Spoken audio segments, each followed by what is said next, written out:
हम भी सनातन धर्म के ही तो सेवक हैं, हम भी तो राम भक्त हैं, राम हमारे पूर्वज हैं, मैं राम का ही तो अंश हूँ।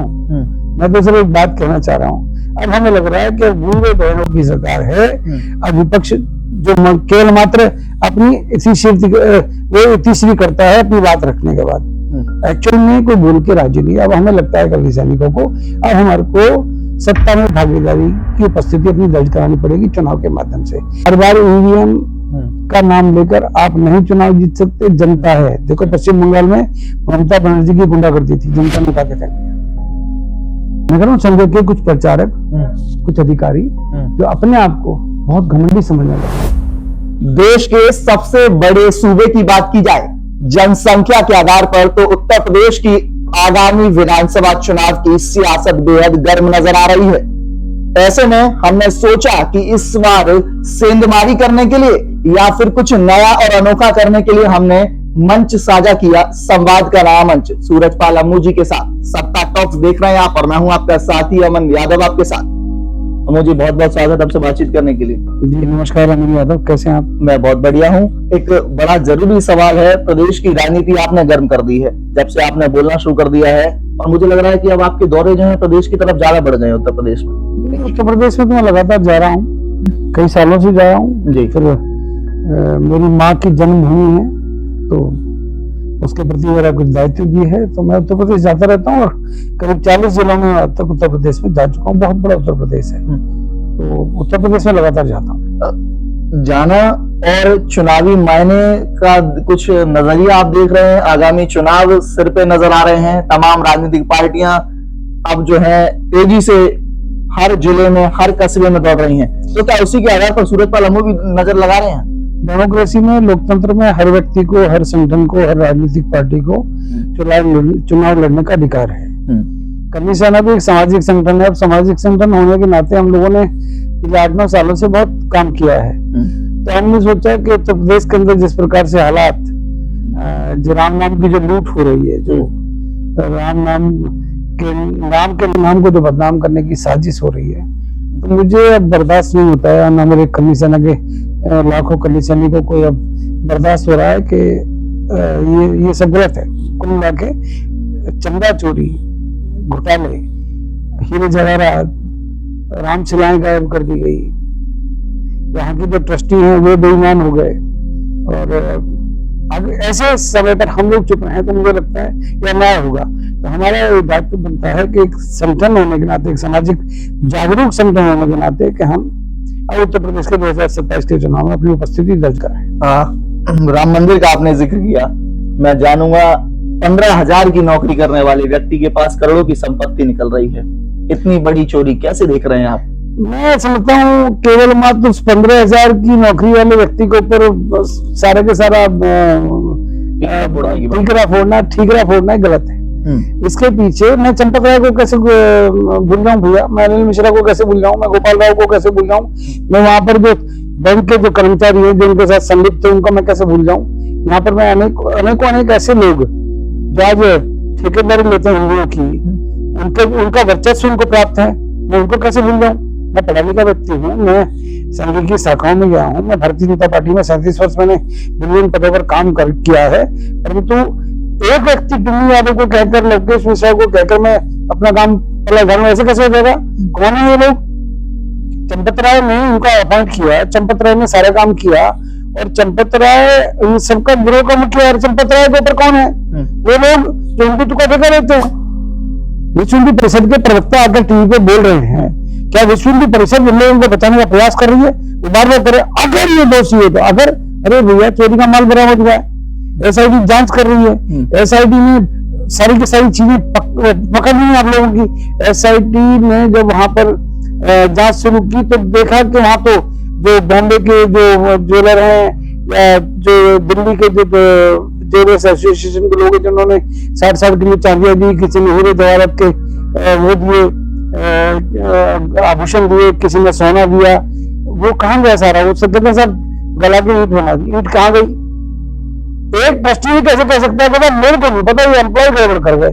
तुम ठेकेदार बनी हो। सुप्रीम कोर्ट के आदेश पर सर्वोच्च न्यायालय ने जो ट्रस्ट बनाने का जिम्मा केंद्र सरकार को सौंपा, केंद्र सरकार ने जिन लोगों को ट्रस्टी बनाकर वहां पर भेजा, वहां पर केवल मात्र एम्प्लॉय के ऊपर आप सारा ठिकरा फोड़ देंगे और कहेंगे सर इनको नहीं मालूम था, ये गलत है। एसआईटी ने रिपोर्ट जो है वह मुख्यमंत्री को सौंप दी है, अभी सौंपनी है जी।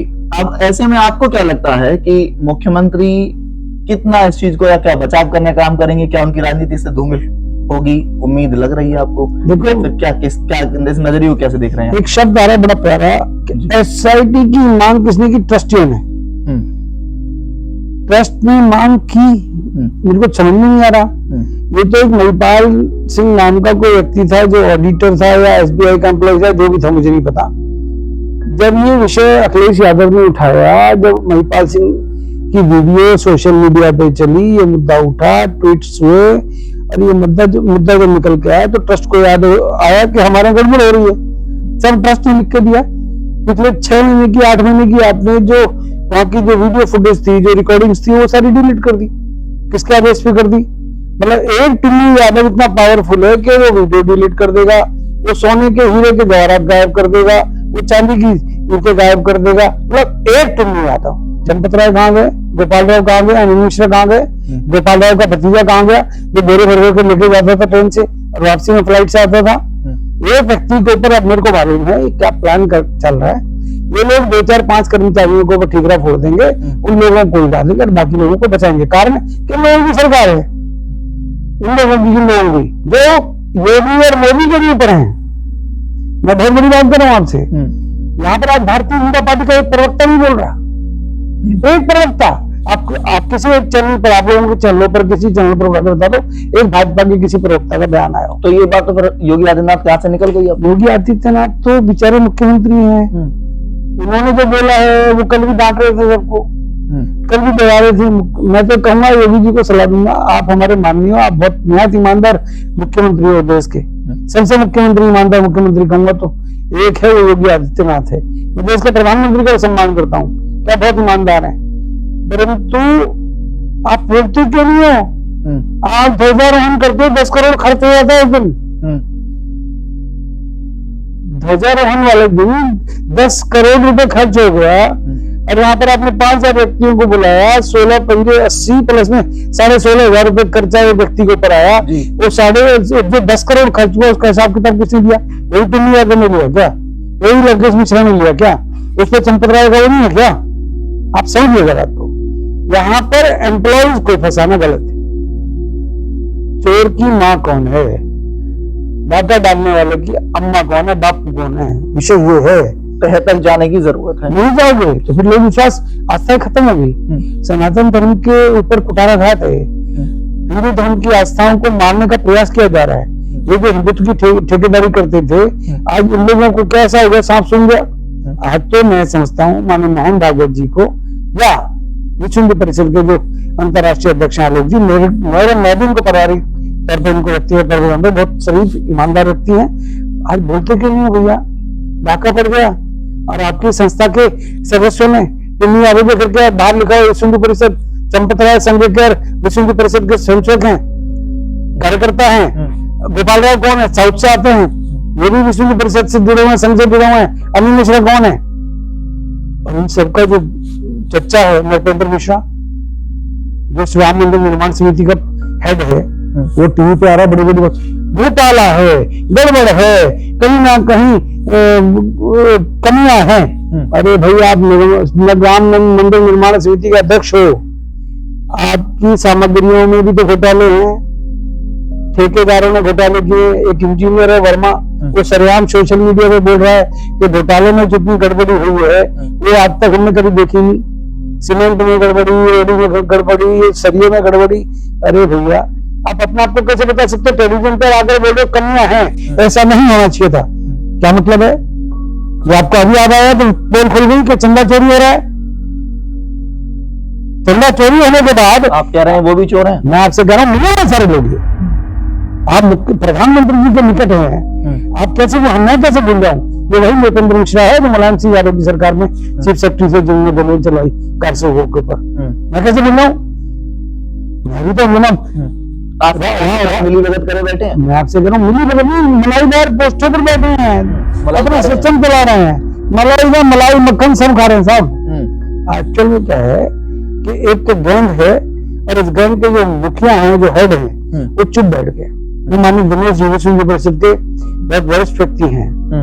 माननीय दिनेश जी आपको बोलना पड़ेगा, दिनेश जी को बोलना पड़ेगा। दिनेश जी आप बोलेगा, आलोक जी केवल मात्र प्रेस कॉन्फ्रेंस करने से काम नहीं चलेगा। नहीं तो मलाई ऐसे आप हिंदुत्व के ठेकेदार बनते हो, हिंदुस्तान के हिंदू आपके बाप के नौकर नहीं है। तो सूरजपाल अम्मू अब चुनावी माध्यम से कैसे जो है इस चीज को रोक पाएंगे और किस तरीके से आगामी चुनाव को आप देखते हैं? आपको विधानसभा के चुनाव पर चुनावी तरीका क्या है कि अब जब लोकतंत्र में हम देखते हैं कि जिनको बोलना चाहिए वो बोल नहीं रहे, विपक्ष को ये बोलने देते नहीं है। हम भी तो आप बोल पाएंगे? आप सुनिएगा, कई तो सेवक हैं, हम भी तो राम भक्त हैं, राम हमारे पूर्वज हैं, मैं राम का ही तो अंश हूँ। मैं तो सिर्फ एक बात कहना चाह रहा हूँ, अब हमें लग रहा है कि बूढ़े बहनों की सरकार है, अब विपक्ष जो केवल मात्र अपनी इतिश्री करता है अपनी बात रखने के बाद, एक्चुअल में कोई बोल के राजी नहीं। अब हमें लगता है कल सैनिकों को अब हमारे को सत्ता में भागीदारी की उपस्थिति अपनी दर्ज करानी पड़ेगी चुनाव के माध्यम से। हम 50 सीटों के आसपास चुनाव लड़ने का कार्यक्रम बना रहे हैं, उसमें देखते हैं सफलता कितनी मिलती है, जनता हमारे को कितना सहयोग देती है, जनता हमें कितना एक्सेप्ट करती है। आपने 50 सीटों की बात कर दी है जी, कौन सा आपका कोर वोटर है जिस पर सूरजपाल अम्मू सेंधमारी करने वाले हैं? जिस ठाकुर बरादरी से आप आते हैं, खुद को राजपूत कहते हैं, अब सूरजपाल अम्मू ये वोटर जो है असल में भारतीय जनता पार्टी भी कहती है हमारा वोटर है। एक तरफ आप कहते हैं कि बीजेपी काम जो है वो सुचारू रूप से सही कर रही है, अब आप जो है चुनाव में उतर रहे हैं। मैं क्या समय ठाकुर कहता हूँ, राजपूत कहता हूँ, क्षत्रिय कहता हूँ, तो आपको तकलीफ है?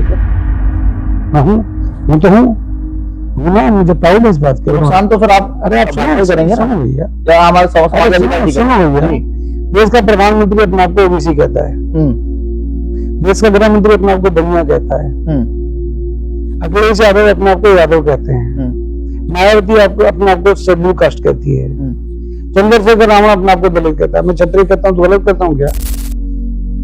नहीं, आप गलत नहीं, एक मिनट रुकना भैया, मैं गलत कहता हूँ क्या? मुझे प्राउड है कि मैं क्षत्रिय हूँ और मैं राम का वंशज हूँ, राम मेरे पूर्वज से आराध्य हैं और राम के नाम की लूट ये लोग कर रहे हैं। मैं तो सिर्फ एक बात कहना चाह रहा हूँ, मेरा कोर वोटर स्पेशल एक कास्ट नहीं है। मैं गरीब ब्राह्मण का, गरीब दलित का, गरीब वाल्मीकि का सहयोगी हूँ, साथी हूँ, मैं उनके संघ का एक अंग हूँ। मेरी कोई जाति नहीं है, मैं क्षत्रिय हूँ, मैं असहाय का, गरीब का, निसहाय का, अबला बहन का मैं भाई हूँ। मैं हर उस आम व्यक्ति का साथी हूँ जिसकी आवाज को नहीं उठाना चाहता। मैं हर उस व्यक्ति का सहयोगी हूँ, परिवार का व्यक्ति हूँ जिसकी आवाज उठाने की आवश्यकता है। मैं हर उस समस्या की आवाज हूँ जिनकी आवाज उठाने से विपक्ष डरता है। तो अम्मू जी, मैं तेजी हूँ सड़कों का गवाह हूँ। मैं बिजली चोरी का हाल उत्तर प्रदेश के अंदर देख रहा हूँ। मैं प्रीपेड मीटरों की हालत देख रहा हूँ, उत्तर प्रदेश के अंदर लूट खसोट देख रहा हूँ। मैं सरेआम वहां पर जिस प्रकार से गाय हत्या आज भी हो रही है, मैं उसको भी देख रहा हूँ। मेरे आंखों में आंसू लगा कह रहा हूँ, मुझे दुख है आज भी गाय की हत्या उत्तर प्रदेश के अंदर हो रही है। मुकाबला सूरजपाल अम्मू किससे करने वाली है? मुकाबला किसी समाजवादी पार्टी, हम तो चाहते हैं भारतीय जनता पार्टी से मुकाबला तो रहेगा ना, रणनीतिक मुकाबला तो रहने वाला है। बात सुनिएगा, मेरा काम है जनता के भीतर अंदर 50 अच्छे युवाओं को, युवा बहनों को, युवा साथियों को, चाहे दलित है, चाहे राजपूत है, चाहे ब्राह्मण है, चाहे बनिया है, किसी भी जाति का है, उसको जनता के बीच में लेकर जाना और उनको ये दिखाना ये करनी चाहने की शुरुआत है। शुरुआत में आशीर्वाद दीजिएगा, क्योंकि उत्तर प्रदेश के अंदर गठबंधन की राजनीति चलती है। मुझे ऐसा लगता है अगर हम अपने दम पर हम कुछ विधायक चुनकर लाते हैं और विधानसभा के अंदर जनता से जुड़े मुद्दों की आवाज बनते हैं तो मेरे लिए प्राउड की बात होगी, मेरे लिए गर्व की बात होगी। तो हम लोगों की शुरुआत है, शुरुआत आप लोगों के आशीर्वाद से मुझे लगता है अच्छी होने वाली है। और मैं जहां जहां जिन जिलों में जा रहा हूँ वहाँ बहुत अच्छा रिस्पॉन्स है। मैं अभी बरेली में था, शाहजहांपुर में था, कल नालीगढ़ में था, उससे पहले मैं गाजियाबाद में था और मैं लगातार पूरे उत्तर प्रदेश के अंदर दौरे कर रहा हूँ। मैं बाराबंकी में था, मैं अयोध्या में था, मैं लखनऊ में था, तो मैं अभी हाथरस जाने वाला हूँ और कई जिलों में जाने वाला हूँ, लगातार जाऊंगा। प्रयास करूंगा अच्छे लोगों को चुनकर जनता के बीच में उनके अच्छे प्रतिनिधि के रूप में अच्छे लोगों को देने का काम करूंगा। अम्मू जी, मैं 2 सवाल लूंगा। आपने गठबंधन का जिक्र कर दिया, अगर गठबंधन का आपको मौका मिलता है तो सूरजपाल अम्मू, करणी सेना किसके साथ अलायंस करेगी? क्या गठबंधन के साथ करेगी या फिर महागठबंधन के साथ करेगी, इंडिया गठबंधन के साथ? देखिएगा, मेरे को नहीं लगता कि अभी गठबंधन की कोई बात हमें करनी चाहिए या अभी मैं किसी से करूंगा ऐसा कह दूं, ऐसा ना अभी सोचा है ना ऐसा अभी मन है। अभी तो हम अपनी जमीन को मजबूत कर रहे हैं, अपने कार्यकर्ताओं को तैयार कर रहे हैं, संगठन को मजबूती प्रदान कर रहे हैं। हम लोग प्रत्येक जिले में, प्रत्येक विधानसभा में जाकर वहां पर अच्छे लोग 50 के 70 भी हो सकते हैं, 80 भी हो सकते हैं। ऐसा नहीं है कि हम 50 पे रुक जाएंगे, हम 50 के 50 ही रहेंगे। हम लोग प्रयास करें कि अच्छे लोग जुड़े, क्योंकि जैसा भी कोई रिस्पॉन्स दिख रहा है अलीगढ़ हो क्या, तो सातों के सातों विधानसभाओं से 35 लोग लड़ने वाले तैयार है हमारे पास। अच्छा। मैं अभी हाथरस की बात कर रहा था, सिकंदराबाद से, सादाबाद से हमारे पास चुनाव लड़ने वाले लोग आ गए। तो ऐसे ऐसे लोग हमारे पास आ रहे हैं, युवा आ रहे हैं जो जोशीले हैं, जिनकी अगर मैं कहूं उनकी क्षमता है। ये लोग पैसे से लड़ेंगे, हम जनता के साथ लड़ेंगे, हम जनता के सहयोग से लड़ेंगे। तो हमारे पास ऐसे बहुत सारे युवा आ रहे हैं, मेरे को पता है। आज हम बाराबंकी की बात करें, आज हम अयोध्या से बात करें, चाहे मैं महेश शुक्ला की बात करूं, मैं सविता सिंह की बात करूं, मैं अपने अनेकों अनेक लोगों की बात करूं, संदीप सिंगल की मैं गाजियाबाद से करूं, विवेक तोवर की मैं गाजियाबाद जिले की विधानसभा है मैं वहां से बात करूं, ऐसे अनेकों अनेक लोग हैं। मैं बिजनौर से प्रदीप चौहान की बात करूं, मैं मेरठ से बात करूं, ऐसे अनेकों अनेक विधानसभा है जहाँ से युवाओं ने अपना काम शुरू कर दिया है। तो मुझे लगता है अब हमारे को अपनी उपस्थिति दर्ज कराने का समय आ गया। एक सरकार में मंत्री हैं ओम प्रकाश राजभर जी, वो आपको कह रहे हैं कि आप ना मानसिक रूप से बीमार हैं, इसलिए कुछ भी बोल रहे हैं। आप विधायक या सांसद बनना चाहते हैं? मैंने ना तो उनकी तरफ दल बदले, ना मैंने उनके तरह कभी बदतमीजी किसी से की, ना मेरे को मौके की तलाश रहती है। राजभर को मैंने नालायक कहा था, आज भी कह रहा हूँ। राजभर हो या राजभर का परिवार हो या राजभर के समर्थक हो, उनसे मैं एक बात कहना चाहूंगा, तुम्हारी दाल गल गई, अब जनता तुमको जवाब देगी, अब जनता तुमको बख्शेगी नहीं। जनता बख्शने वाली नहीं है, चाहे वो निषाद हो, चाहे वो राजभर हो, चाहे वो अनुप्रिया पटेल की पार्टी के अपना दल के लोग हो। आप समझ रहे हैं, ये लोग बादल ने भी कह दिया है कि अगर अम्मू ने दोबारा ऐसी बात करी तो जवाब इस बार ना तगड़ी कार्रवाई होगी। अरे यार, बकरी शेर को आग दिखा सकती है क्या?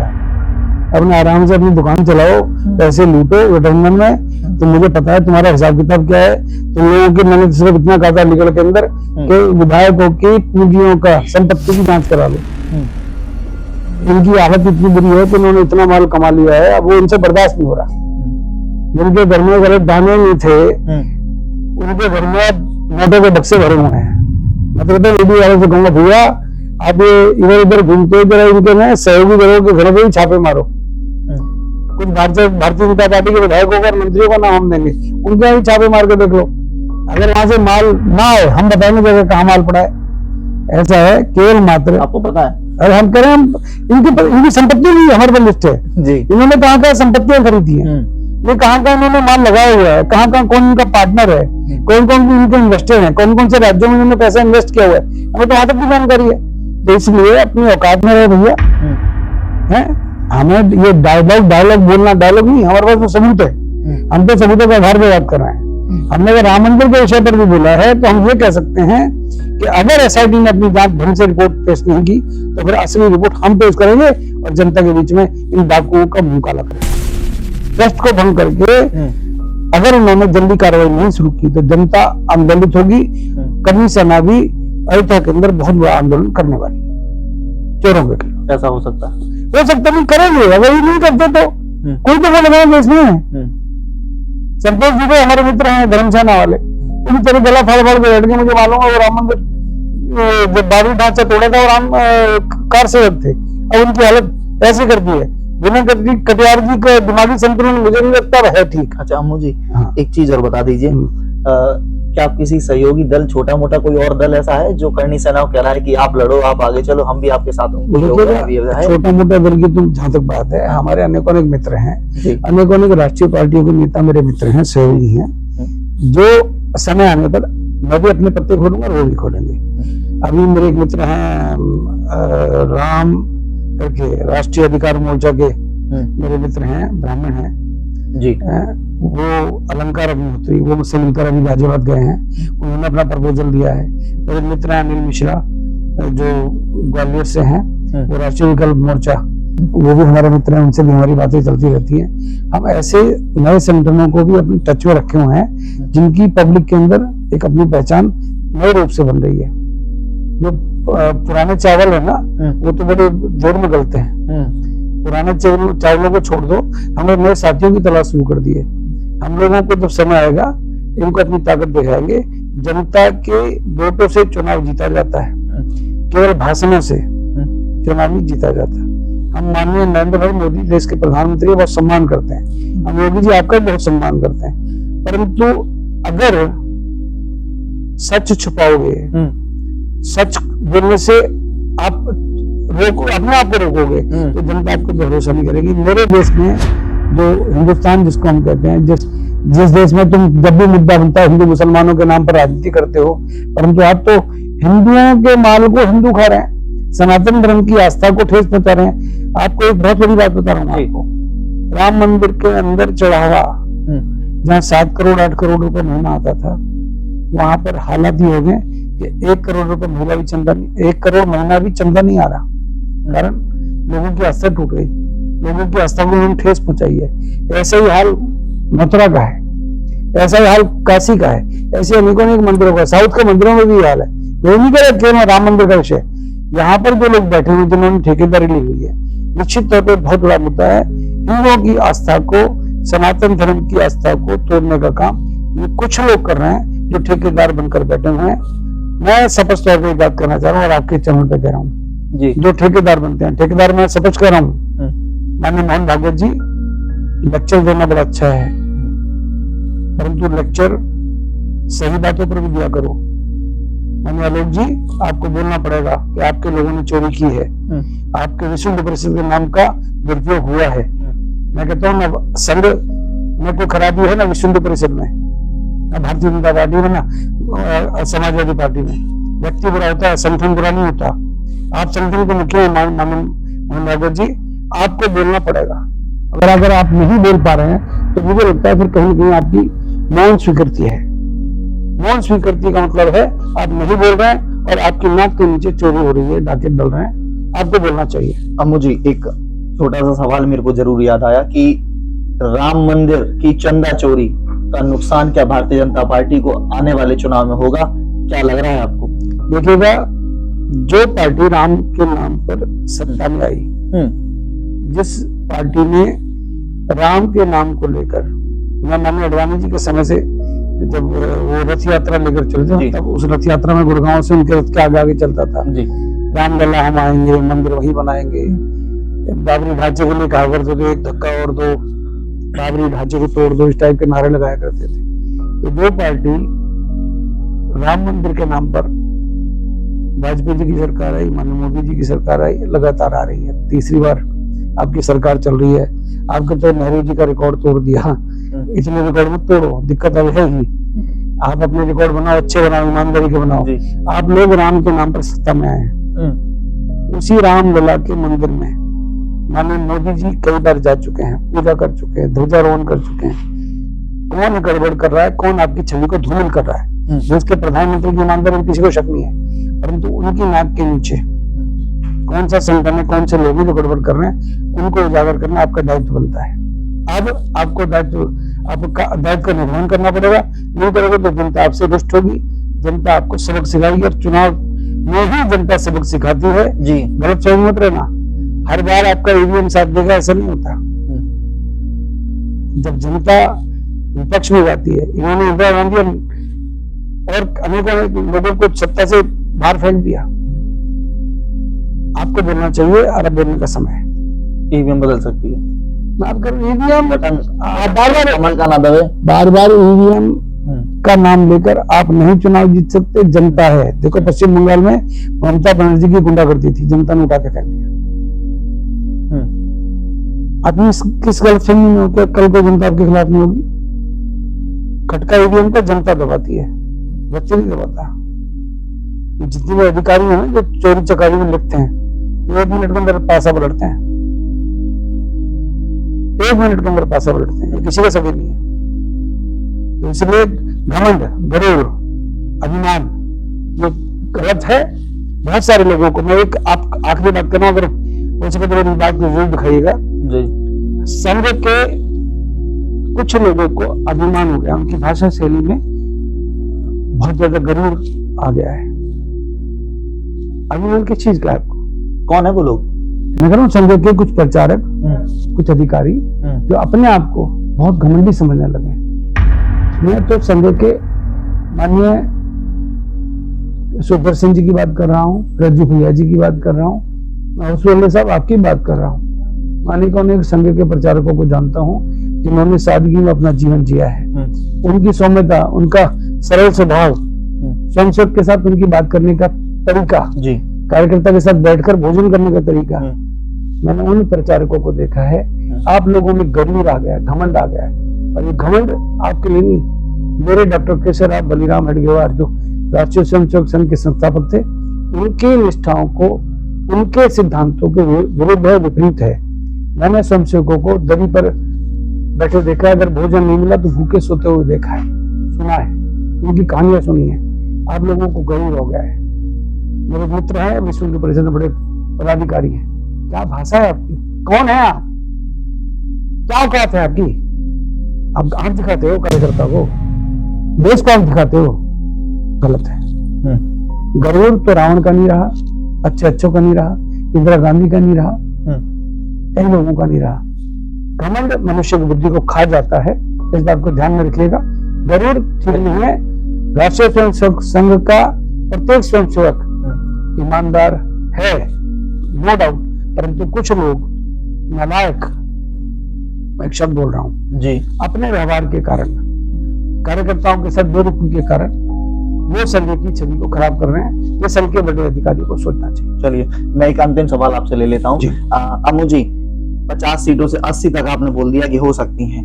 कोई 5 सीटें आपको ऐसी लग रही हैं जिन 5 सीटों पर करणी सेना मजबूत स्थिति में है और वो सीटें वहां से निकाल सकती है? मैं 50 की बात कर रहा हूँ, आप 5 पे आगे क्यों मेरे को डाउन कर रहे हो भाई? आप रुकिएगा, हम लोग 50 सीटों पर लड़े तो हमारा रिजल्ट जो है वो 100% रहने वाला है। 50% 403 में से 50 ही क्यों गई? मैं तो बड़ी बड़ी बात भी कर सकता था ना, बड़ी बड़ी घोषणा भी कर सकता था। अभी तो मैं राजा भैया के साथ मुलाकात करने वाला हूँ, अभी मैं धनंजय सिंह के साथ बैठने वाला हूँ, अभी मैं और अनेक जो राजनीतिक दलों के लोग हैं उनसे बात करने वाला हूँ। मैं कच्ची गोलियां नहीं खेलूंगा, चिंता ना करो। मैं बड़े सोच समझ के बोल रहा हूँ। 50 सीटें, मैं ज्यादा हवा में नहीं बोल रहा। मैं जो कर रहा हूँ, मेरी टीम बड़ी अच्छी है उत्तर प्रदेश की। मेरी टीम में हर जाति का, हर कास्ट का व्यक्ति है जो काम कर रहा है। मेरे यहाँ पर ब्राह्मण भी है, बनिया भी है, दलित भी है, अनेक अनेक जातियों के लोग हैं जो काम कर रहे हैं। इवन यादव भी करनी सेना के अंदर उत्तर प्रदेश के अंदर हैं। तो मैं बहुत सोच समझ के चल रहा हूँ, अभी जल्दबाजी नहीं, चिंता न करो, रिजल्ट अच्छा आएगा। चलिए, बहुत बहुत धन्यवाद हमसे बातचीत करने के लिए। हमारे साथ मंच साझा कर रहे थे करणी सेना के राष्ट्रीय अध्यक्ष सूरजपाल अमू जी। हमने दिखाया कि वो तमाम सवाल जो उत्तर प्रदेश के विधानसभा चुनाव में बेहद जरूरी सवाल थे। देखते रहिए आप हमारे साथ सत्ता टॉक। धन्यवाद।